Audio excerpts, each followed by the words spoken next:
Hello, beautiful people, lovers of good things, lovers of goodwill all over the globe. I bring greetings from a grateful heart.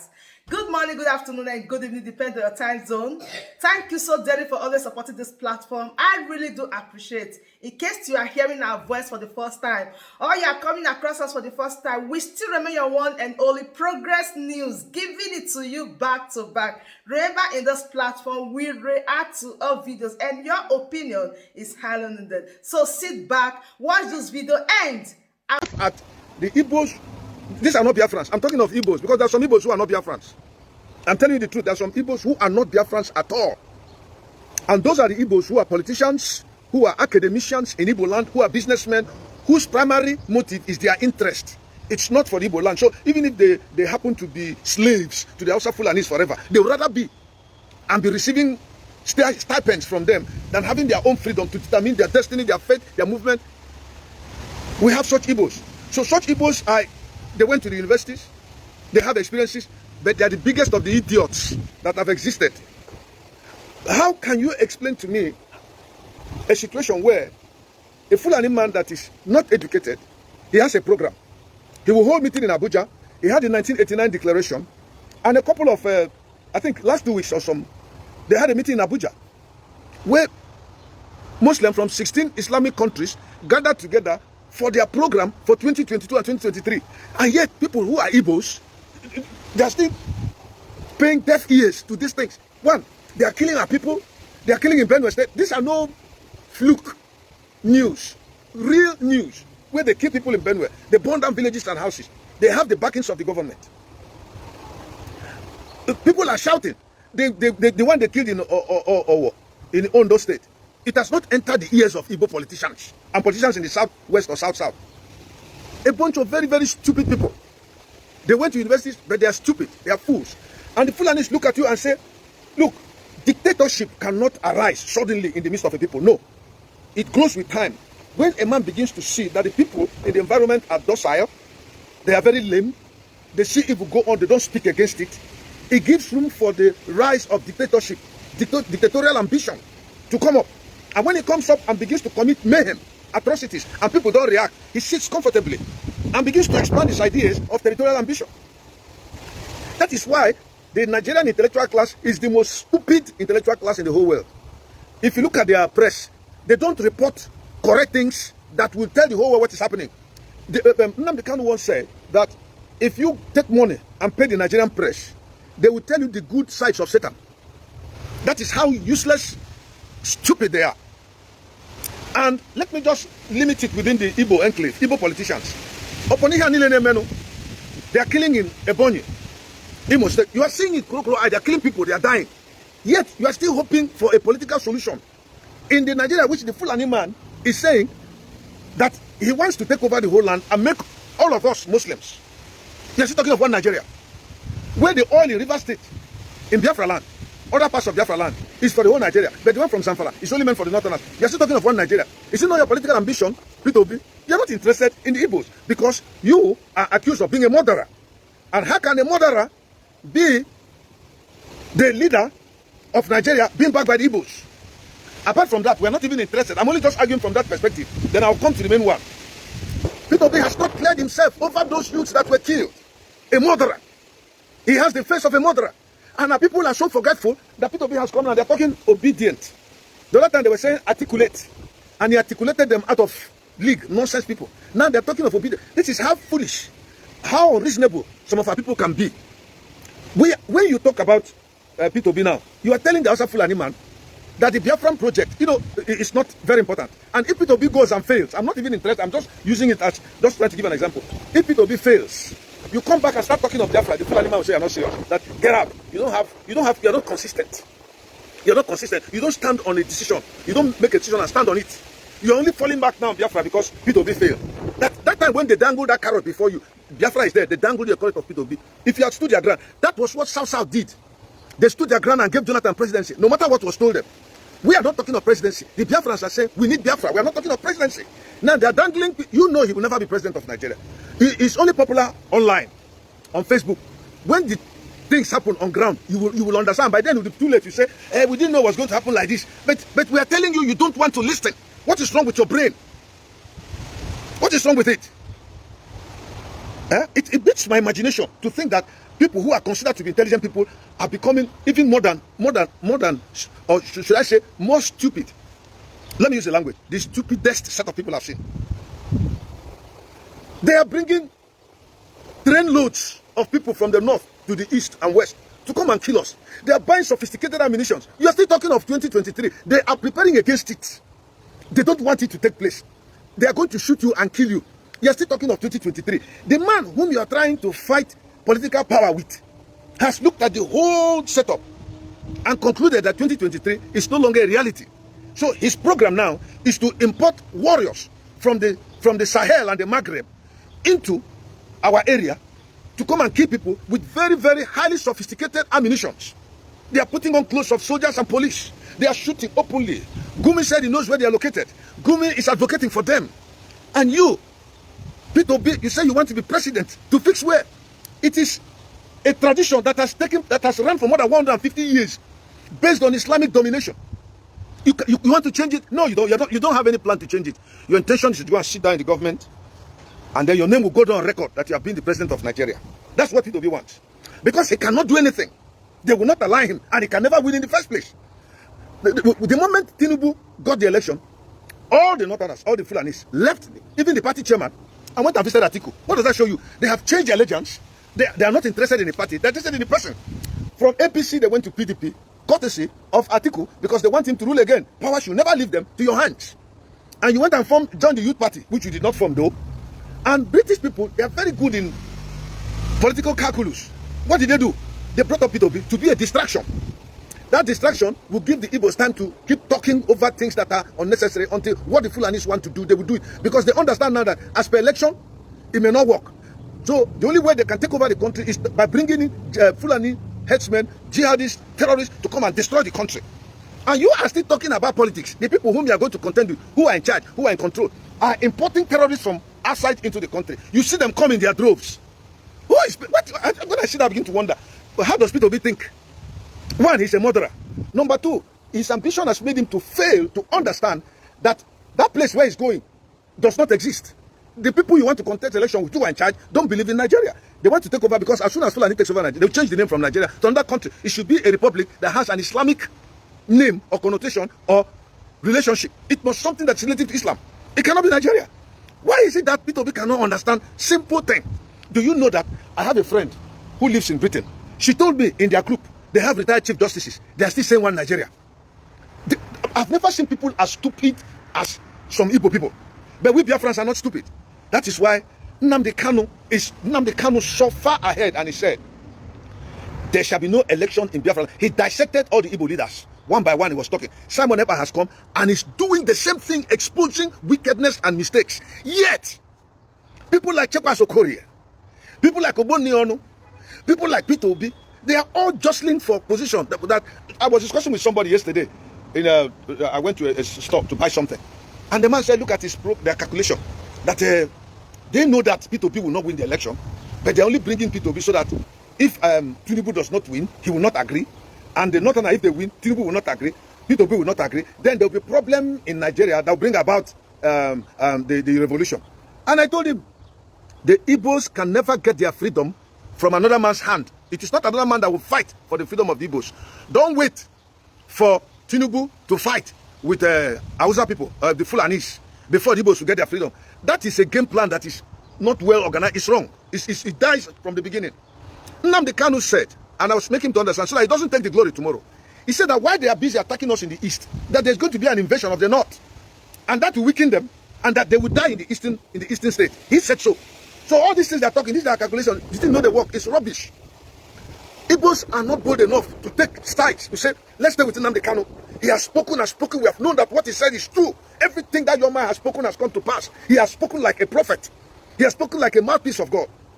He's a young man that is selfless and committed. He's not looking for money. He wants the benefit of you and I, including these useless politicians. They don't want to come to understanding and say, okay, our brother is saying the truth. Do you know, if all the eastern governors gather together today and say, we are supporting NNAMDI KANU and Biafra, we no longer want Fulani headsmen in our place. We no longer want Boko Haram insurgents that were sent into our place, taken into the army and sent into our place. That In fact, army should go back to their barracks. If the 5 governors will say it immediately, it will happen. But they will not say it. Why? Either that they have committed themselves to the Fulanis, or they are afraid that at the end of the day, if what NNAMDI KANU says comes to pass, they will be shamed that for all their knowledge, they were fools. And therefore, it shall be a shame on them. So, do you know, I understand that even if Fulanis get up today, because some of them are already saying it, their youth council, their president came out and said it. If Fulanis will come out today and say, we want the Igbos, the Biafrans, to go on their own, there are certain Igbo politicians who will say, no, we will not get Biafra. They will rather stay in Nigeria and die there. Why? Because they have committed themselves. They are ashamed of the disgrace that ever since they were telling them they failed to understand, it has happened. They are too envious. That why should a small boy like Simon Eber come and take glory, or his master NNAMDI KANU? Why should these 2 young men come and take glory over us? Instead, let Biafrans die. Let all of them die. When you are talking about people being president, the Hausa Fulani are planning a program of annihilating you, and you are talking you want to be president. How foolish! Because when they look at you, they know that you don't have sense. That just put a small carrot dangled in your presence. You will just leave the main issue and begin to talk trash, because they know how vain and fickle your mind is. All you need is to be the president, to be recognized. The British people invited P2B. Don't you think the British don't know that he will not win the election? They know very well. They brought P2B as a kind of distraction so that the Igbos will not focus on Biafra for now. They will see the opportunity dangled to them that they can be president, which will never happen. And that way, the Igbos will leave what they are discussing. So many people who says they were Biafrans, some of them have backed out and now say, let's try our brother. Do you know, once you try presidency in Nigeria, you bury Biafra. But thank God, 90% or more than 90% of us are Biafrans. Those motley crowd of 10% are those whose God is their belly. They're ambitious, they need money, and they will fail. Because we are speaking in the majority as a people that understand where we are coming from, where we are and where we are going. Right now, Master Prophet came out and said he is going to come out and support P2B. This is NNAMDI KANU's in-law, who is married to his sister. And he knows the price this young man paid to this level. Master Prophet, when he's siding P2B, it doesn't matter even if he sides him. I'm only just saying that you should know those people who are true Biafrans and those who are fake. For him to come out and say he's going to side P2B, that means the Biafra project dies, as far as Master Prophet is concerned. Because if he says he's going to side P2B, he gets attention for P2B. And let me tell you something, my dear friend, you're wasting your time. P2B is very stingy. He's not going to give you a dime. Go and ask Odambaka. He's not going to give you a dime. So when he's backing him now, that is in-law for the cause of Biafrans. That man is in detention. For the cause of Biafrans, he lost his father-in-law and his mother-in-law. I mean, Master Prophet. He lost his father-in-law and his mother-in-law. Where is the love that you have for your wife?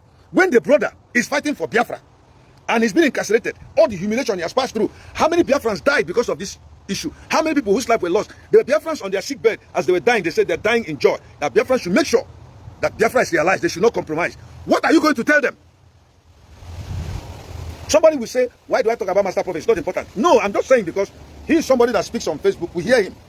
And as he's talking, whether he has 1 or 2 or 10 or 500 members, it doesn't matter. The point is, this guy has a strategic place in this battle. One, he is the brother-in-law to NNAMDI KANU. He's married to the sister. She's still alive. And he has been given the impression that he's fighting in respect to Biafra being actualized. I heard when he spoke against DOS members who are going to collect money, he said they don't have any right to collect money.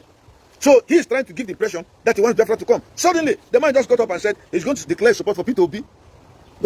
That is the biggest level of treachery, disloyalty I have seen. He is related to NNAMDI KANU by marriage. If NNAMDI KANU comes out today, even if people like us may not have the privilege of going to shake hands with him, that we fought this battle while you were there, this guy will easily go because it's his in-law. He doesn't even need long grammar. And yet this is what he's saying. This is the mindset of a lot of Igbos. I have deleted, I have blocked a lot of my friends who advertise P2B on my Facebook page. I went and saw that they were on fire. I blocked them. Because their hope is, let us see whether P2B they will give him presidency. Then he will now divide Nigeria. It's not going to happen. Number one, he will never get the presidency. They say, okay, even if he doesn't get it, it might bring about war. So that war will bring about Biafra. It's not going to happen. We are not going to get Biafra based on the war the Northerners fought among themselves to give us Biafra. No, we are fighting. We are fighting our battle. God is with us. So that we will have a history to tell our children that we fought the battle. Yes, somebody said here that Master Prophet is a traitor. He has been a traitor from the word go. Everybody knows. All these guys are just looking for money. I have reason to talk to him personally because what I heard pained me so much. It pained me because this guy NNAMDI KANU is your brother-in-law. For the sake of this cause, you lost your father-in-law. That is the father of NNAMDI KANU, the father of your wife. You lost your mother-in-law for the sake of this thing. And you are turning around to say I'm supporting P2B. That means NNAMDI KANU can rot there because P2B has not spoken about NNAMDI KANU, not even for once. He's not interested. He wants to quench NNAMDI KANU's popularity and star so that P2B will rise up and say he's the one that got Nigeria president. And if you talk now, they say, hey, your fellow Igbo man wants to be. You are against him. No. The point is, NNAMDI KANU has started with this Biafra issue for the past, since the year 2000. It's gotten 15 years now. 2012. It's a long time. He's been running this battle, or 2010 if I'm not mistaken. It's a long time he has been running this battle. Has been speaking. And everything has been saying has come to pass. We realize that NNAMDI KANU is true. He's straightforward. He's reliable. He's a true Biafran. He has that spirit in him. Peter Obi was the same man that Dim Odumegwu called and handed him over. Biafra and said, I'm dying. Take over. As you win Abga governorship, take over Biafra, lead the people. Peter Obi, after leading Abga as a governor, he left Abga and went to another party, political ambition. He dropped the vision of Ikemba. He dropped it. That's why NNAMDI KANU has come up. Peter Obi doesn't talk about NNAMDI KANU. He's talking about his political ambition. That he used to travel with his bag. That you give these people money. They told him to. That is nonsense talk. What did he do in Anambra State when he was governor? What did he do? What the record is that he killed people. He murdered them in cold blood. And if you Igbos are saying that they should set those people aside, but because you are children of Israel, I will not curse you. But let me tell you what the Bible says. If what they did to those boys, they killed them, you don't care. You are asking that Peter Obi should come and be president. Remember, there's God in heaven. He will judge you based on your decision in your heart. He will judge you based on what you're saying with your mouth. They have killed Biafrans, killed them. You have seen where they cut off their heads in large quantity, butchered women, raped them, destroyed them, and yet you are still having a political ambition for Nigeria that does not believe in you, that does not even believe in the Nigeria you're talking about. They have built a railway line from Nigeria to Niger Republic. They did not bring it to the east. A good railway line, what to do? To transport this. Haven't you, this guy that worked with AAIT, is it Ajure Ngalale? Ajure Ngalale. One guy like that, fine young man, I think either half Nigerian, half Lebanese or something. He was promoting that they are going to build a gas factory in the north. The gas will be built with the resources from the south. Built it in the north. Because they are planning for the future. Not to live with you, Peter Obi. As far as they are concerned, you're an animal. That's what they think. You're a slave, you're a vassal. You don't know. Jonathan couldn't do anything while he was in government. He couldn't. He was just there as the president. What could he do? He confessed with his mouth that he had Boko Haram members in his government. He said it.